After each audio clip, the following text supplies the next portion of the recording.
ਸਿੰਘ ਸਾਹਿਬ ਨੇ ਉੱਥੇ ਕਿਹਾ ਵੀ ਹੈ ਕਿ ਕਿਰਦਾਰ ਕੁਸ਼ੀ ਕੀਤੀ ਜਾ ਰਹੀ ਹੈ ਸਿੱਖਾਂ ਦੀ, ਕਿਵੇਂ ਦੇਖਦੇ ਹੋ? ਬਿਲਕੁਲ ਮੈਂ ਇਸ ਗੱਲ ਨਾਲ ਸਹਿਮਤ ਹਾਂ, ਲੇਕਿਨ ਪੰਜਾਬ 'ਚ ਜਰਾ ਜਿਹਾ ਪੱਤਾ ਹਿਲ ਜਵੇ ਤੇ ਅਸੀਂ ਵੱਖਵਾਦੀ ਹੋ ਜਾਂਦੇ ਹਾਂ।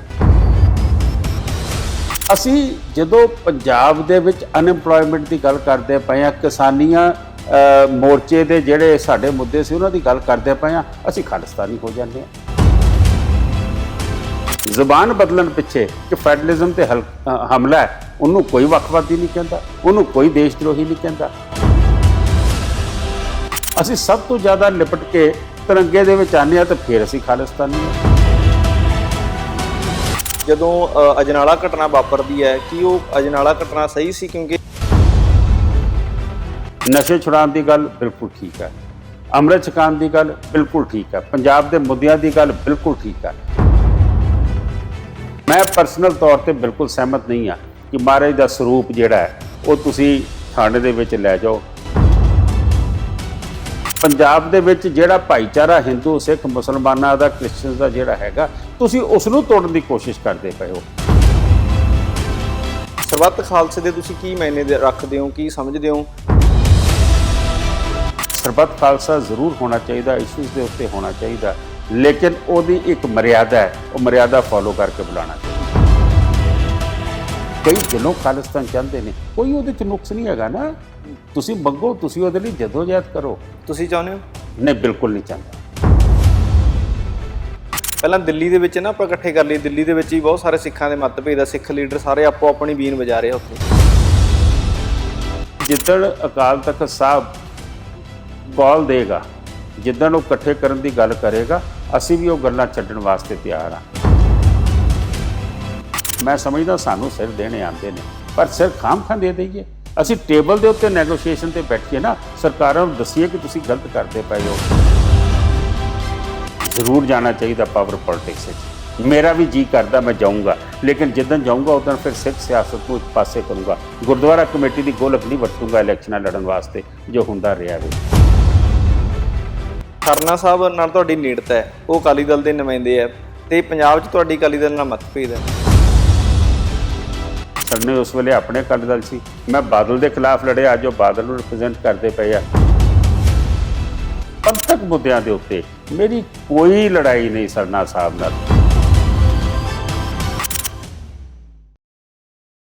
ਸਤਿ ਸ਼੍ਰੀ ਅਕਾਲ ਜੀ, ਦਾ ਅਨਮਿਊਟ ਦੇਖ ਰਹੇ ਤਮਾਮ ਦਰਸ਼ਕਾਂ ਦਾ ਸਵਾਗਤ। ਮੈਂ ਜਗਜੀਤ ਸਿੰਘ ਪੰਜੋਲੀ। ਸੋ ਸਿੱਖ ਕੌਮ ਜਿਹੜੀ ਹੈ ਪੂਰੇ ਦੁਨੀਆ ਦੇ ਵਿੱਚ ਫੈਲੀ ਹੋਈ ਹੈ। ਜੇ ਕਹਿ ਲਈਏ ਕਿ ਗਲੋਬਲ ਵਿਲੇਜ ਸਿੱਖਾਂ ਦੇ ਲਈ ਪੂਰੀ ਦੁਨੀਆ ਇੱਕ ਪਿੰਡ ਬਣ ਗਈ ਹੈ। ਸਿੱਖਾਂ ਦੀਆਂ ਬਹੁਤ ਸਾਰੀਆਂ ਸਮੱਸਿਆਵਾਂ ਵੀ ਹੈਗੀਆਂ ਨੇ, ਤੇ ਸਿੱਖ ਕੌਮ ਜਿਹੜੀ ਹੈ ਪੂਰੀ ਦੁਨੀਆ ਦੇ ਵਿੱਚ ਵਸੀ ਹੈ। ਤੇ ਅੱਜ ਪੰਜਾਬ ਖਿੱਚ ਦਾ ਕੇਂਦਰ ਵੀ ਬਣਿਆ ਹੋਇਆ, ਕਿਉਂਕਿ ਪੰਜਾਬ ਦਾ ਜਿਹੜਾ ਮਾਹੌਲ ਨੂੰ ਲੈ ਕੇ ਬਹੁਤ ਤਰ੍ਹਾਂ ਦੇ ਸਵਾਲ ਜਿਹੜੇ ਨੇ ਉਹ ਉੱਠ ਰਹੇ ਹੈ। ਤੇ ਬਾਹਰਲੇ ਸਿੱਖ, ਦੂਜੇ ਸੂਬਿਆਂ 'ਚ ਰਹਿੰਦੇ ਸਿੱਖ, ਦੇਸ਼ਾਂ ਵਿਦੇਸ਼ਾਂ 'ਚ ਰਹਿੰਦੇ ਸਿੱਖ ਜਿਹੜੇ ਨੇ ਉਹ ਪੰਜਾਬ ਨੂੰ ਕਿਸ ਨਜ਼ਰੀਏ ਨਾਲ ਦੇਖ ਰਹੇ ਹੈ। ਪੰਜਾਬ ਨਾਲ ਜੁੜੇ ਬਹੁਤ ਸਾਰੇ ਮੁੱਦੇ ਆ। ਸਿੱਖ ਪੰਥ ਨਾਲ ਅਕਾਲੀ ਦਲ ਜਿਹੜੀ ਹੈ ਪਾਰਟੀ, ਪੰਥ ਦੀ ਪਾਰਟੀ ਹੈ, ਉਹਦੇ ਬਾਰੇ ਗੱਲਬਾਤ ਕਰਾਂਗੇ। ਸਾਡੇ ਨਾਲ ਮੌਜੂਦ ਨੇ ਅੱਜ ਮਨਜੀਤ ਸਿੰਘ ਜੀਕੇ, ਜਿਹੜੇ ਸਿੱਖ ਗੁਰਦੁਆਰਾ ਜਿਹੜੀ ਮੈਨੇਜਮੈਂਟ ਕਮੇਟੀ ਦਿੱਲੀ ਹੈਗੀ ਹੈ, ਦਿੱਲੀ ਸਿੱਖ ਗੁਰਦੁਆਰਾ ਮੈਨੇਜਮੈਂਟ ਕਮੇਟੀ ਦੇ ਪ੍ਰਧਾਨ ਰਹੇ ਹੈ। ਸਾਡੇ ਨਾਲ ਮੌਜੂਦ ਨੇ, ਗੱਲਬਾਤ ਕਰਦੇ ਹਾਂ। ਜੀਕੇ ਸਾਹਿਬ, ਤੁਹਾਡਾ ਸਵਾਗਤ ਹੈ ਜੀ। ਵਾਹਿਗੁਰੂ ਜੀ ਕਾ ਖਾਲਸਾ, ਵਾਹਿਗੁਰੂ ਜੀ ਕੀ ਫਤਿਹ। ਜੀਕੇ ਸਾਹਿਬ, ਕਿਵੇਂ ਦੇਖਦੇ ਹੋ? ਬਹੁਤ ਸਾਰੇ ਸਵਾਲ ਜਿਹੜੇ ਨੇ ਸਾਡੇ ਸਾਹਮਣੇ ਖੜੇ ਆ, ਬਹੁਤ ਸਾਰੇ ਚੈਲੰਜਸ ਸਾਡੇ ਅੱਗੇ ਆ, ਤੇ ਕਿਵੇਂ ਦੇਖਦੇ ਹੋ ਪੰਜਾਬ ਦੇ ਮਾਹੌਲ ਦੀ ਆਪਾਂ ਗੱਲ ਕਰਾਂਗੇ। ਤੁਸੀਂ ਸਿੰਘ ਸਾਹਿਬ ਨਾਲ ਵੀ ਪਿਛਲੇ ਦਿਨੀ ਮੀਟਿੰਗ ਕਰਕੇ ਆਏ ਹੋ, ਗੱਲਬਾਤ ਹੋਈ ਹੈ। ਸਿੰਘ ਸਾਹਿਬ ਨੇ ਉੱਥੇ ਕਿਹਾ ਵੀ ਹੈ ਕਿ ਕਿਰਦਾਰ ਕੁਸ਼ੀ ਕੀਤੀ ਜਾ ਰਹੀ ਹੈ ਸਿੱਖਾਂ ਦੀ, ਕਿਵੇਂ ਦੇਖਦੇ ਹੋ? ਦੇਖੋ, ਸਿੰਘ ਸਾਹਿਬ ਨੇ ਜਿਹੜੀ ਗੱਲ ਕਹੀ ਹੈ ਕਿ ਸਿੱਖਾਂ ਨੂੰ ਟਾਰਗੇਟ ਕੀਤਾ ਜਾ ਰਿਹਾ, ਸਾਡੀ ਇਮੇਜ ਤੇ ਹਮਲਾ ਕੀਤਾ ਜਾ ਰਿਹਾ, ਬਿਲਕੁਲ ਮੈਂ ਇਸ ਗੱਲ ਨਾਲ ਸਹਿਮਤ ਹਾਂ। ਜੇ ਇਹੀ ਗੱਲ ਕਿਸੇ ਹੋਰ ਸੂਬੇ 'ਚ ਹੋਵੇ ਤਾਂ ਕੋਈ ਰੌਲਾ ਨਹੀਂ ਪੈਂਦਾ, ਲੇਕਿਨ ਪੰਜਾਬ 'ਚ ਜਰਾ ਜਿਹਾ ਪੱਤਾ ਹਿਲ ਜਵੇ ਤੇ ਅਸੀਂ ਵੱਖਵਾਦੀ ਹੋ ਜਾਂਦੇ ਹਾਂ, ਅਸੀਂ ਐਕਸਟ੍ਰੀਮਿਸਟ ਹੋ ਜਾਂਦੇ ਹਾਂ, ਅਸੀਂ ਖਾਲਿਸਤਾਨੀ ਹੋ ਜਾਂਦੇ ਹਾਂ। ਮੈਂ ਸਮਝਦਾ ਕਿ ਸਿੱਖ ਨੂੰ ਔਰ ਸਿੱਖ ਦੀ ਸਾਈਕੀ ਨੂੰ ਇੱਕ, ਔਰ ਪੰਜਾਬ ਦੀ ਸਾਈਕੀ, ਕਿਉਂਕਿ ਪੰਜਾਬ ਦੀ ਸਾਈਕੀ ਸਿੱਖ ਤੋਂ ਵੱਖਰੀ ਨਹੀਂ ਗੀ, ਇਹ ਜ਼ਰੂਰ ਸਮਝਣਾ ਚਾਹੀਦਾ ਹੈ। ਔਰ ਤੁਸੀਂ ਇਹ ਦੇਖੋ ਕਿ ਅੱਜ ਲੜਾਈ ਹੁੰਦੀ ਹੈ ਪੰਜਾਬ ਦੇ ਹੱਕਾਂ ਦੀ ਜੀ। ਉਹ ਪੰਜਾਬ ਦੇ ਹੱਕ ਨੇ। ਜੇ ਅਸੀਂ ਆਟੋਨਮੀ ਮੰਗੀ ਹੈ, ਜੇ ਅਸੀਂ ਪੰਜਾਬ ਦੇ ਪਾਣੀਆਂ ਦੀ ਗੱਲ ਕਰਦੇ ਪਏ ਹਾਂ, ਜੇ ਅਸੀਂ ਮਾਂ ਬੋਲੀ ਪੰਜਾਬੀ ਦੀ ਗੱਲ ਕਰਦੇ ਪਏ ਹਾਂ, ਅਸੀਂ ਜਦੋਂ ਪੰਜਾਬ ਦੇ ਵਿੱਚ ਅਨਐਮਪਲੋਇਮੈਂਟ ਦੀ ਗੱਲ ਕਰਦੇ ਪਏ ਹਾਂ, ਕਿਸਾਨੀਆਂ ਮੋਰਚੇ ਦੇ ਜਿਹੜੇ ਸਾਡੇ ਮੁੱਦੇ ਸੀ ਉਹਨਾਂ ਦੀ ਗੱਲ ਕਰਦੇ ਪਏ ਹਾਂ, ਅਸੀਂ ਖਾਲਿਸਤਾਨੀ ਹੋ ਜਾਂਦੇ ਹਾਂ। ਮੈਨੂੰ ਨਹੀਂ ਸਮਝ ਆਉਂਦੀ ਕਿ ਜੇ ਮੈਂ ਇੱਕ ਐਗਜ਼ਾਮਪਲ ਦੇਵਾਂ, ਇਹ ਕੱਲ੍ਹ ਪਰਸੋਂ ਦੀ ਹੈ ਕਿ ਜਿਹੜਾ ਸਟੈਲਿਨ ਹੈ, ਜਿਹੜਾ ਤਮਿਲਨਾਡੂ ਦਾ ਚੀਫ ਮਿਨਿਸਟਰ ਹੈ, ਉਸ ਨੂੰ ਕਿਹਾ ਗਿਆ ਕਿ ਇੱਕ ਉੱਥੇ ਦਹੀਂ ਬਣਦਾ, ਉਹਦੇ ਉੱਤੇ ਕਰਡ ਲਿਖਿਆ, ਤੂੰ ਕਰਡ ਦੀ ਜਗ੍ਹਾ ਦਹੀਂ ਲਿਖ ਦੇ। ਉਹ ਕਹਿੰਦਾ ਮੈਂ ਨਹੀਂ ਲਿਖੂੰਗਾ, ਇਹ ਮੇਰੇ ਫੈਡਰਲਿਜ਼ਮ ਦੇ ਉੱਤੇ ਹਮਲਾ ਹੈਗਾ। ਮੈਨੂੰ ਇਹ ਨਹੀਂ ਸਮਝ ਆਉਂਦੀ ਕਿ ਏਡੀ ਵੱਡੀ ਉਹ ਗੱਲ ਕਹਿ ਰਿਹਾ ਕਿ ਸਿਰਫ ਜ਼ੁਬਾਨ ਬਦਲਣ ਪਿੱਛੇ ਕਿ ਫੈਡਰਲਿਜ਼ਮ ਤੇ ਹਮਲਾ ਹੈ, ਉਹਨੂੰ ਕੋਈ ਵੱਖਵਾਦੀ ਨਹੀਂ ਕਹਿੰਦਾ, ਉਹਨੂੰ ਕੋਈ ਦੇਸ਼ ਦਰੋਹੀ ਨਹੀਂ ਕਹਿੰਦਾ। ਉਸ ਤੋਂ ਬਾਅਦ ਇਹ ਰਾਜ ਸਭਾ ਦੇ ਵਿੱਚ ਸਵਾਲ ਉੱਠਿਆ, ਰਾਜ ਸਭਾ 'ਚ ਇੱਕ ਸਵਾਲ ਉੱਠਦਾ ਹੈ ਕਿ ਇਹ ਦੱਸਿਆ ਜਾਵੇ ਕਿ ਵਾਰ ਵਿਡੋਜ਼ ਆਰਮੀ ਦੇ ਵਿੱਚ ਕਿਹੜੇ ਸੂਬੇ ਦੇ ਵਿੱਚ ਕਿੰਨੀਆਂ ਵਿਡੋਜ਼ ਵਸਦੀਆਂ ਨੇ। ਕਮਾਲ ਦੇ ਮੈਂ ਤੁਹਾਨੂੰ ਆંકੜੇ ਦਿੰਦਾ ਵਾਂ ਕਿ ਜੇ ਪੰਜਾਬ ਦੀ ਗੱਲ ਕਰਾਂ, ਪੰਜਾਬ ਦੀ ਆਬਾਦੀ ਸ਼ਾਇਦ 2 ਕਰੋੜ ਹੋਣੀ ਹੈ, 2.5 ਕਰੋੜ ਹੋਣੀ ਹੈ, ਤੇ ਯੂਪੀ ਦੀ ਆਬਾਦੀ 22 ਕਰੋੜ ਹੈ। ਪੰਜਾਬ ਦੇ ਵਿੱਚ 2250 ਵਿਡੋਜ਼ ਨੇ। ਇਹ ਮੈਂ ਨਹੀਂ ਕਹਿ ਰਿਹਾ, ਇਹ ਰਾਜ ਸਭਾ ਦੇ ਟੇਬਲ ਤੇ ਰਿਪੋਰਟ ਆਈ ਹੈ, ਟਾਈਮਸ ਆਫ ਇੰਡੀਆ ਛਪੀ ਹੈ। 2250 ਵਿਡੋਜ਼ ਅੱਜ ਜਿੰਦੀਆਂ ਬੈਠੀਆਂ ਪੰਜਾਬ 'ਚ, ਤੇ ਜਿਹੜਾ ਯੂਪੀ 22 ਕਰੋੜ ਦਾ ਸੂਬਾ ਹੈ, ਉਹਦੇ 'ਚ 1800 ਕੁਛ ਹੈਗੀਆਂ ਨੇ। ਪੰਜਾਬ 'ਚ ਸਭ ਤੋਂ ਜ਼ਿਆਦਾ ਤਿਰੰਗੇ 'ਚ ਲਿਪਟ ਕੇ ਸਾਡੇ ਬੱਚੇ ਆਉਂਦੇ ਨੇ। ਪੰਜਾਬ ਦੇ ਵਿੱਚ ਇਹ ਤੇ ਵਿਆਹਾਂ ਦੀ ਗੱਲ ਹੋ ਗਈ, ਜਿਨ੍ਹਾਂ ਦੇ ਵਿਚਾਰਿਆਂ ਦੇ ਵਿਆਹ ਨਹੀਂ ਹੋਏ ਹੁੰਦੇ। ਯੰਗ ਬੱਚੇ ਕਿੰਨੇ ਮਰੇ ਨੇ, ਭਾਵੇਂ ਗਲਵਾਨ 'ਚ ਲੈ ਲਓ, ਭਾਵੇਂ ਕਾਰਗਿਲ 'ਚ ਲੈ ਲਓ, ਭਾਵੇਂ ਜੰਗਾਂ 'ਚ ਲੈ ਲਓ। ਅਸੀਂ ਸਭ ਤੋਂ ਜ਼ਿਆਦਾ ਲਿਪਟ ਕੇ ਤਿਰੰਗੇ ਦੇ ਵਿੱਚ ਆਉਂਦੇ ਹਾਂ, ਤੇ ਫਿਰ ਅਸੀਂ ਖਾਲਿਸਤਾਨੀ ਹਾਂ। ਜੇ ਕੋਵਿਡ ਹੁੰਦਾ ਹੈ ਤੇ ਜਿਸ ਤਰੀਕੇ ਨਾਲ ਗੁਰੂ ਘਰਾਂ ਨੇ ਸੇਵਾ ਕੀਤੀ ਹੈ, ਮੈਂ ਸਮਝਦਾ ਬਾਕੀ ਤੇ ਘਰੋਂ ਨਹੀਂ ਨਿਕਲੇ। ਲਾਸ਼ਾਂ ਫੂਕਣ ਤੋਂ ਲੈ ਕੇ, ਆਕਸੀਜਨ ਤੋਂ ਲੈ ਕੇ, ਕੰਸਨਟ੍ਰੇਟਰ ਤੋਂ ਲੈ ਕੇ, ਦਵਾਈਆਂ ਤੋਂ ਲੈ ਕੇ, ਇਹ ਸਾਰੀ ਚੀਜ਼ ਅਸੀਂ ਕਰਦੇ ਪਏ ਹਾਂ, ਫਿਰ ਅਸੀਂ ਦੇਸ਼ ਦਰੋਹੀ ਹਾਂ। ਮੈਂ ਇਹ ਸਮਝਦਾ ਵਾਂ ਕਿ ਇੱਕ ਨੈਰੇਟਿਵ ਸਿਰਜਿਆ ਜਾ ਰਿਹਾ ਹੈ ਸਾਨੂੰ ਬਦਨਾਮ ਕਰਨ ਦਾ। ਔਰ ਮੈਂ ਸਮਝਦਾ ਕਿ ਅਗਰ ਇਹ ਇਸੇ ਤਰੀਕੇ ਨਾਲ, ਜਿੱਥੋਂ ਤੁਸੀਂ ਗੱਲ ਸ਼ੁਰੂ ਕੀਤੀ ਸਿੰਘ ਸਾਹਿਬ ਦੀ ਗੱਲ ਤੇ, ਜੇ ਸਰਕਾਰਾਂ ਨੇ ਇਸੇ ਤਰੀਕੇ ਸਿਰਜਣਾ ਤਾਂ ਉਹਦਾ ਖਮਿਆਜ਼ਾ ਭੁਗਤਣਾ ਪਏਗਾ ਜੋ ਇੰਦਰਾ ਗਾਂਧੀ ਨੇ ਭੁਗਤਿਆ ਸੀ। ਪੰਜਾਬ ਦੇ ਮਾਹੌਲ ਦੀ ਗੱਲ ਕਰੀਏ ਜਿਹੜਾ ਪਿਛਲੇ 10-15 ਦਿਨ ਦੇ ਵਿੱਚ ਬਣਿਆ, ਤਾਂ ਉਹਦੇ ਵਿੱਚ ਬਹੁਤ ਤਰ੍ਹਾਂ ਦੇ ਸਵਾਲ ਵੀ ਸਿੱਖਾਂ ਤੇ ਉੱਠੇ। ਅੰਮ੍ਰਿਤਪਾਲ ਨੂੰ ਲੈ ਕੇ, ਪਹਿਲਾਂ ਤਾਂ ਅੰਮ੍ਰਿਤਪਾਲ ਦੀ ਆਪਾਂ ਗੱਲ ਕਰੀਏ, ਬਹੀਰ ਦੀ ਗੱਲ ਕਰੀਏ, ਬਹੀਰ ਤੋਰ ਰਿਹਾ ਤੇ ਉਹਦੇ ਤੇ ਵੀ ਸਵਾਲ ਉੱਠੇ। ਜਦੋਂ ਅਜਨਾਲਾ ਘਟਨਾ ਵਾਪਰਦੀ ਹੈ, ਕਿ ਉਹ ਅਜਨਾਲਾ ਘਟਨਾ ਸਹੀ ਸੀ? ਕਿਉਂਕਿ ਜਿਵੇਂ ਗੁਰੂ ਗ੍ਰੰਥ ਸਾਹਿਬ ਦਾ ਸਰੂਪ ਨੂੰ ਲੈ ਕੇ ਜਿਸ ਤਰੀਕੇ ਨਾਲ ਮਾਹੌਲ ਸਿਰਜਿਆ ਗਿਆ, ਸਰੂਪ ਉੱਥੇ ਕੀ ਸਿੱਖ ਜਿਹੜੀਆਂ ਸੰਪਰਦਾਵਾਂ ਹੈਗੀਆਂ, ਉਹਨਾਂ ਦਾ ਫਰਜ਼ ਨਹੀਂ ਬਣਦਾ ਇੱਕ ਨੌਜਵਾਨ ਹੈਗਾ ਉਹਨੂੰ ਬੁਲਾ ਕੇ ਆਪਾਂ ਸਮਝਾ ਦਈਏ ਵੀ ਇਸ ਤਰ੍ਹਾਂ ਦਾ ਸਰੂਪ ਨਹੀਂ ਲੈ ਕੇ ਜਾਣਾ ਚਾਹੀਦਾ? ਕਿਵੇਂ ਦੇਖਦੇ ਹੋ? ਦੇਖੋ, ਮੈਂ ਸਮਝਦਾ ਵਾਂ ਕਿ ਜਿੱਥੋਂ ਤੱਕ ਭਾਈ ਅੰਮ੍ਰਿਤਪਾਲ ਸਿੰਘ ਦੀ ਗੱਲ ਕਰਦੇ ਹੋ, ਨਸ਼ੇ ਛੁਡਾਉਣ ਦੀ ਗੱਲ ਬਿਲਕੁਲ ਠੀਕ ਹੈ, ਅੰਮ੍ਰਿਤ ਛਕਾਉਣ ਦੀ ਗੱਲ ਬਿਲਕੁਲ ਠੀਕ ਹੈ, ਪੰਜਾਬ ਦੇ ਮੁੱਦਿਆਂ ਦੀ ਗੱਲ ਬਿਲਕੁਲ ਠੀਕ ਹੈ। ਮੈਂ ਪਰਸਨਲ ਤੌਰ ਤੇ ਬਿਲਕੁਲ ਸਹਿਮਤ ਨਹੀਂ ਹਾਂ ਕਿ ਮਹਾਰਾਜ ਦਾ ਸਰੂਪ ਜਿਹੜਾ ਹੈ ਉਹ ਤੁਸੀਂ ਥਾਣੇ ਦੇ ਵਿੱਚ ਲੈ ਜਾਓ ਜਾਂ ਉਹਦੀ ਆੜ ਦੇ ਵਿੱਚ ਅਸੀਂ ਕੁਝ ਕੀਤਾ ਜਾਵੇ।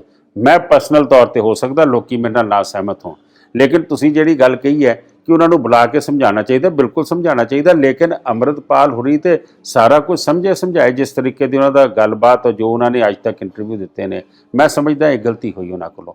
ਹਾਂ, ਪੰਜਾਬ ਪੁਲਿਸ, ਉਹੀ ਗਲਤੀ ਨੂੰ ਟਾਰਗੇਟ ਕੀਤਾ ਗਿਆ ਨਾ, ਉਹੀ ਗਲਤੀ ਨੂੰ ਦਿਖਾਇਆ ਵੀ ਕਬਜ਼ਾ ਹੋ ਗਿਆ ਥਾਣਿਆਂ ਦੇ ਵਿੱਚ, ਬਹੁਤ ਤਰ੍ਹਾਂ ਦੇ ਸਵਾਲ ਖੜੇ ਹੋਏ। ਮੈਂ ਉਹੀ ਤਾਂ ਕਹਿ ਰਿਹਾ ਕਿ ਆਪਾਂ ਉਹਨਾਂ ਨੂੰ ਮੌਕਾ ਦੇ ਦਿੱਤਾ। ਅਸੀਂ ਜਦੋਂ ਮੌਕਾ ਦੇ ਦਿੱਤਾ, ਉਸ ਮੌਕੇ ਦਾ ਫਾਇਦਾ ਚੁੱਕਦੇ ਹੋਏ ਪੁਲਿਸ ਨੇ ਸਾਰਾ ਕੁਝ ਕਰ ਦਿੱਤਾ।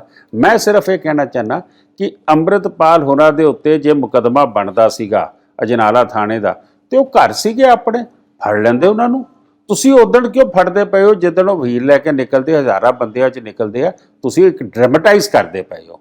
ਤੁਸੀਂ ਦਰਬਾਰ ਸਾਹਿਬ ਦੇਖੋ, ਪਤਾ ਲੱਗਾ ਜੀ ਉਹ ਦਰਬਾਰ ਸਾਹਿਬ ਆ ਰਹੇ ਸਰੈਂਡਰ ਕਰਨ, ਹਜ਼ਾਰਾਂ ਦੀ ਪੁਲਿਸ ਉੱਥੇ ਲਾ ਦਿੱਤੀ ਤੁਸੀਂ। ਜੇ ਦਰਬਾਰ ਸਾਹਿਬ ਉਹ ਆ ਰਹੇ, ਜੇ ਉਹਨਾਂ ਨੇ ਸਰੈਂਡਰ ਕਰਨਾ ਤੇ ਭਾਈ ਤੁਹਾਡੇ ਕੋਲ ਹੀ ਸਰੈਂਡਰ ਕਰਨਾ ਨਾ। ਤੁਸੀਂ ਇਹ ਸਾਰੀ ਚੀਜ਼ ਨੂੰ ਡਰਾਮੇਟਾਈਜ਼ ਕਰਕੇ ਤੁਸੀਂ ਪੰਜਾਬ ਨੂੰ ਬਦਨਾਮ ਕਰ ਰਹੇ ਹੋ, ਸਿੱਖਾਂ ਨੂੰ ਬਦਨਾਮ ਕਰ ਰਹੇ ਹੋ ਕਿ ਪੰਜਾਬ ਦੇ ਹਾਲਾਤ ਖਰਾਬ ਨੇ, ਲੋਕੀ ਆਉਣ ਤੋਂ ਡਰਦੇ ਨੇ, ਇਨਵੈਸਟਮੈਂਟ ਕਿੱਥੋਂ ਆਏਗੀ? ਪੰਜਾਬ ਨੂੰ ਤਾਂ ਤੁਸੀਂ ਸਿਸਟਮੈਟਿਕਲੀ ਮਾਰਦੇ ਪਏ ਹੋ ਕਿ ਪੰਜਾਬ ਦੇ ਵਿੱਚ ਬਿਜ਼ਨਸ ਵੀ ਖਤਮ ਹੋ ਜਾਣ। ਪੰਜਾਬ ਦੇ ਵਿੱਚ ਜਿਹੜਾ ਭਾਈਚਾਰਾ ਹਿੰਦੂ, ਸਿੱਖ, ਮੁਸਲਮਾਨਾਂ ਦਾ, ਕ੍ਰਿਸਚਨਸ ਦਾ ਜਿਹੜਾ ਹੈਗਾ, ਤੁਸੀਂ ਉਸ ਨੂੰ ਤੋੜਨ ਦੀ ਕੋਸ਼ਿਸ਼ ਕਰਦੇ ਪਏ ਹੋ। ਮੈਂ ਪੰਜਾਬ 'ਚ ਆ ਚੁੱਕਾ 2 ਦਫਾ ਇਸੇ ਹਫ਼ਤੇ ਦੇ ਵਿੱਚ, ਮੈਨੂੰ ਕਿਤੇ ਕੋਈ ਟੈਨਸ਼ਨ ਨਹੀਂ ਨਜ਼ਰ ਆਈ। ਜਿਹੜੀ ਸਿੰਘ ਸਾਹਿਬ ਨੇ ਫਿਰ ਇਕੱਤਰਤਾ ਰੱਖੀ ਹੈ, ਇਹ ਜਦੋਂ ਨੌਜਵਾਨ ਫੜੋ ਫੜਾਈ ਸ਼ੁਰੂ ਹੋਈ, ਬਹੁਤ ਸਾਰੇ ਨੌਜਵਾਨ ਫੜੇ ਗਏ ਤੇ NSA ਵੀ ਲੱਗੀ ਹੈ ਨਾ ਧਾਰਾ, ਤੇ ਉਹ ਤੁਸੀਂ ਕਿਵੇਂ ਦੇਖਦੇ ਹੋ ਵੀ ਜਿਹੜਾ ਉਹ ਤੋਂ ਬਾਅਦ ਸਿੰਘ ਸਾਹਿਬ ਨੇ ਇਕੱਤਰਤਾ ਰੱਖੀ, ਉਹਦੀ ਕੀ ਮਹੱਤਤਾ ਸਮਝਦੇ ਹੋ? ਮੈਂ ਸਮਝਦਾ ਕਿ ਦੇਖੋ, ਉਸ ਤੋਂ ਸਰਕਾਰ ਡਰੀ ਹੈ। ਸਿੰਘ ਸਾਹਿਬ ਨੇ ਇੱਕ ਅਲਟੀਮੇਟਮ ਦਿੱਤਾ ਸੀ, ਸਰਕਾਰ ਨੇ ਛੱਡੇ ਬੰਦੇ। ਅੱਛਾ, ਸਿੰਘ ਸਾਹਿਬ ਦੇ ਕਹਿਣ ਤੇ ਬੰਦੇ ਨਹੀਂ ਛੱਡੇ ਜਾ ਸਕਦੇ ਜੇ ਉਹਨਾਂ ਤੇ ਕੋਈ ਮੁਕੱਦਮੇ ਹੁੰਦੇ, ਕਿਉਂਕਿ ਜਦੋਂ ਇੱਕ ਵਾਰੀ ਕੇਸ ਹੋ ਜਾਵੇ ਤੇ ਫਿਰ ਕੋਰਟ ਦਾ ਪ੍ਰੈਰੋਗੇਟਿਵ ਹੁੰਦਾ, ਫਿਰ ਉਹ ਥਾਣੇ ਦੇ ਹੱਥ 'ਚ ਨਹੀਂ ਰਹਿੰਦਾ। ਲੇਕਿਨ ਕਿਉਂਕਿ ਬੱਚੇ ਖਾਮ-ਖਾਈ ਫੜੇ ਹੋਏ ਸੀ ਕਿ ਜੇ ਕਿਸੇ ਨੇ ਅੰਮ੍ਰਿਤ ਛਕ ਲਿਆ ਤੂੰ ਅੰਮ੍ਰਿਤ ਕਿਉਂ ਛਕਿਆ, ਤੇਰੀ ਅੰਮ੍ਰਿਤਪਾਲ ਨਾਲ ਕੀ ਰਿਸ਼ਤੇਦਾਰੀ ਹੈ, ਤੂੰ ਆਪਣੇ ਐਡਰੈਸ ਦੇ ਤੇਰੇ ਬਾਹਰ ਕੌਣ ਰਹਿੰਦੇ ਆ। ਤੁਸੀਂ ਇਹ ਦੇਖੋ ਕਿ ਪ੍ਰਾਈਮ ਮਿਨਿਸਟਰ ਸਾਹਿਬ ਨੇ ਉਹਨਾਂ ਦੇ ਪੋਰਟਲ ਦੇ ਉੱਤੇ ਜਿਹੜਾ ਪਬਲਿਕ ਗ੍ਰੀਵੈਂਸ ਹੈਗਾ ਸੀਗਾ ਉਹਦੇ 'ਚ ਐਪ ਸੀਗੀ ਕਿ ਸਿੱਖ ਐਕਸਟ੍ਰੀਮਿਸਟ ਇੰਡੀਆ ਐਂਡ ਅਬਰੋਡ। ਹੁਣ ਸਿੰਘ ਸਾਹਿਬ ਦੇ ਮੈਂ ਨੋਟਿਸ ਲਿਆਂਦਾ, ਸਿੰਘ ਸਾਹਿਬ ਨੇ ਉਹ ਇਸ਼ੂ ਚੁੱਕਿਆ, ਪ੍ਰਧਾਨ ਮੰਤਰੀ ਸਾਹਿਬ ਨੇ ਸ਼ਾਮੀ ਉਸ ਨੂੰ ਡਿਲੀਟ ਕਰਤਾ। ਮੈਂ ਤਾਰੀਫ ਕਰਦਾ ਪ੍ਰਧਾਨ ਮੰਤਰੀ ਸਾਹਿਬ ਦੀ ਕਿ ਜਿਹੜਾ ਸਾਡਾ ਇਸ਼ੂ ਹੈ, ਨਿੱਕੇ ਨਿੱਕੇ ਇਸ਼ੂ ਨੇ ਸਾਡੇ, ਜੇ ਹੱਲ ਕਰ ਦਿੱਤੇ ਜਾਣ ਉਸ ਨੂੰ ਖਾਲਿਸਤਾਨ ਦੀ ਜਾਂ ਉਸ ਨੂੰ ਵੱਖਵਾਦ ਦੀ ਰੰਗਤ ਦੇਣ ਦੀ ਬਜਾਏ ਮੈਂ ਸਮਝਦਾ ਉਹਨਾਂ ਨੂੰ ਹੱਲ ਕਰੋਗੇ, ਪੰਜਾਬ ਤੁਹਾਡੇ ਵਾਸਤੇ ਹਮੇਸ਼ਾ ਮਰਦਾ ਹੈ, ਲੜਦਾ ਹੈ। ਔਰ ਅਗਰ ਮੈਂ ਹਰਿਤ ਕ੍ਰਾਂਤੀ ਦੀ ਗੱਲ ਕਰ ਲਵਾਂ ਕਿ ਅਗਰ ਗ੍ਰੀਨ ਰੈਵੋਲੂਸ਼ਨ ਵੀ ਲਿਆਂਦਾ ਸੀ ਉਦੋਂ ਹਰਿਆਣਾ ਪੰਜਾਬ ਸਾਂਝਾ ਸੀਗਾ ਜਿਹੜਾ ਲੈ ਕੇ ਆਇਆ ਸੀ, ਜਿਸ ਨੇ ਕਾਮਯਾਬ ਕੀਤਾ ਸੀ। ਤੇ ਆਪਾਂ ਹੁਣ ਅਗਲੀ ਜਦੋਂ ਅੰਮ੍ਰਿਤਪਾਲ ਦੀ ਵੀਡੀਓ ਸਾਹਮਣੇ ਆਉਂਦੀ ਹੈ ਤਾਂ ਉਹਦੇ ਵਿੱਚ ਉਹ ਸਿੰਘ ਸਾਹਿਬ ਤੋਂ ਇਹ ਗੱਲ ਕਰਦਾ ਵੀ ਸਰਬੱਤ ਖਾਲਸਾ ਸੱਦਿਆ ਜਾਵੇ। ਸਰਬੱਤ ਖਾਲਸੇ ਦੇ ਤੁਸੀਂ ਕੀ ਮਾਇਨੇ ਰੱਖਦੇ ਹੋ, ਕੀ ਸਮਝਦੇ ਹੋ, ਕੀ ਸੱਦਣਾ ਚਾਹੀਦਾ ਜਾਂ ਨਹੀਂ ਸੱਦਣਾ ਚਾਹੀਦਾ, ਕਿਉਂਕਿ ਤੁਹਾਡੇ ਕੋਲ ਵੀ ਬੜਾ ਧਾਰਮਿਕ ਤਜਰਬਾ ਹੈਗਾ। ਦੇਖੋ ਮੈਂ ਸਮਝਦਾ ਕਿ ਜਿਹੜਾ ਸਰਬੱਤ ਖਾਲਸੇ ਦੀ ਗੱਲ ਕੀਤੀ ਹੈ ਇਹ ਫੈਸਲਾ ਤਾਂ ਸਿੰਘ ਸਾਹਿਬ ਲੈਣਗੇ, ਪਰ ਮੇਰੇ ਹਿਸਾਬ ਨਾਲ ਇਸ ਤਰੀਕੇ ਨਾਲ ਉੱਥੇ ਕੋਈ ਲੱਖ 2 ਲੱਖ 4 ਲੱਖ ਦਾ ਕੱਟ ਕਰਕੇ ਸਰਬੱਤ ਖਾਲਸਾ ਨਹੀਂ ਹੁੰਦਾ। ਸਰਬੱਤ ਖਾਲਸੇ ਦਾ ਮਤਲਬ ਹੁੰਦਾ ਹੈ ਕਿ ਜਿੰਨੀਆਂ ਧਾਰਮਿਕ ਇੰਸਟੀਟਿਊਸ਼ਨਸ ਨੇ, ਜਿੰਨੀਆਂ ਵੀ ਆਰਗੇਨਾਈਜੇਸ਼ਨਸ ਨੇ, ਕਮੇਟੀਆਂ ਨੇ, ਇਹਨਾਂ ਦੇ ਨੁਮਾਇੰਦੇ ਜਿਹੜੇ ਨੇ ਉੱਥੇ ਆ ਕੇ ਬੈਠਣ, ਉਹ ਆ ਕੇ ਕੋਈ ਨਾ ਕੋਈ ਫੈਸਲਾ ਲੈਣ। ਪ੍ਰੋਫੈਸਰ ਮਨਜੀਤ ਸਿੰਘ ਜਦੋਂ ਜਥੇਦਾਰ ਸੀਗੇ, ਅਕਾਲ ਤਖਤ ਸਾਹਿਬ ਦੇ ਐਕਟਿੰਗ ਜਥੇਦਾਰ ਸੀ, ਉੱਦਾਂ ਕੇਸਗੜ੍ਹ ਸਾਹਿਬ ਦੇ ਜਥੇਦਾਰ ਸੀ, ਉਸ ਵੇਲੇ ਵੀ ਬਹੁਤ ਵੱਡਾ ਮਸਲਾ, ਕਿਉਂਕਿ ਸੰਤਾਂ ਤੋਂ ਬਾਅਦ ਗੋਲਡਨ ਟੈਂਪਲ ਇਲੈਕਸ਼ਨ ਤੋਂ ਬਾਅਦ 84 ਤੋਂ ਬਾਅਦ ਉਹ ਦਹਾਕੇ ਬੜੇ ਔਖੇ ਸੀਗੇ ਸਾਡੇ ਵਾਸਤੇ।